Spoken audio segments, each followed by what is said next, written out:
నమస్తే, welcome to Sujata's world. ఈరోజు మన పెరటి తోటలో బంతిపూలు కోసి మాల కట్టుకుని వినాయకుడి గుళ్ళో ఇచ్చొద్దాం.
మీరు కత్తిపేట ఎంతమంది వాడుతున్నారండి? ఇలా మేము కత్తిపేట వాడతాము. ఎప్పుడైనా ఇలాగ పూలు సమానంగా వస్తాయని మేము ఇలా కట్ చేస్తాము.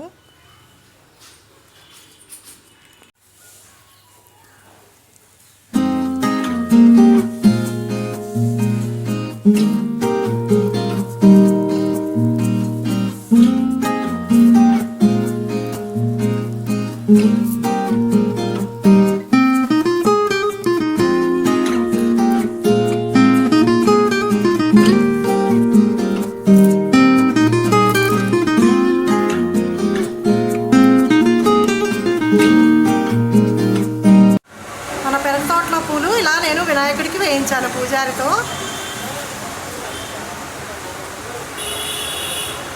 చూడండి ఎంత బాగుందో. మన పెరటి తోటలో పూలతో నేను ఇలా పూజ చేయించాను. అష్టోత్తరం చేయించి స్వామివారి పేర పూజ చేపిస్తున్నాను. మా వేమూరు గుడి వినాయకుడు స్వామి చాలా మహిమగల స్వామి అండి. మనం కోరిన కోరికలు వెంటనే తీరుతాయి. నవరాత్రులు అప్పుడు వినాయకుడు నవరాత్రులు కూడా చాలా బాగా చేస్తారండి ఇక్కడ.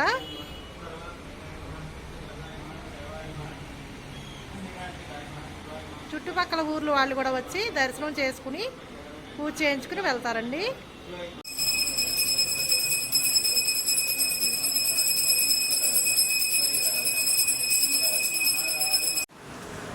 వినాయకుడి గుడి ఇలా ఉంటుందండి. ఇటు మెట్లెక్కి ఇలా పైకి వచ్చాక ఇక్కడ నవగ్రహాలు కూడా ఉంటాయండి. కింద పూజ చేయించుకుని ఇక్కడ కూడా ప్రదక్షిణాలు చేసి వెళ్తాము మేము. ఎప్పుడు నవరాత్రులు అప్పుడైతే ఖాళీ ఉండదండి. హరికథలు, పిల్లలతో భరతనాట్యాలు, చాలా ప్రోగ్రామ్స్ ఉంటాయండి. చుట్టుపక్కల ఊర్లు వాళ్ళు వచ్చి చూసి వెళ్తూ ఉంటారు. నవగ్రహాలు చూసారు కదా మన వినాయకుడి గుడి.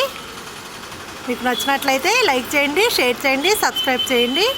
ఉంటానండి, మరో వీడియోతో కలుద్దాం.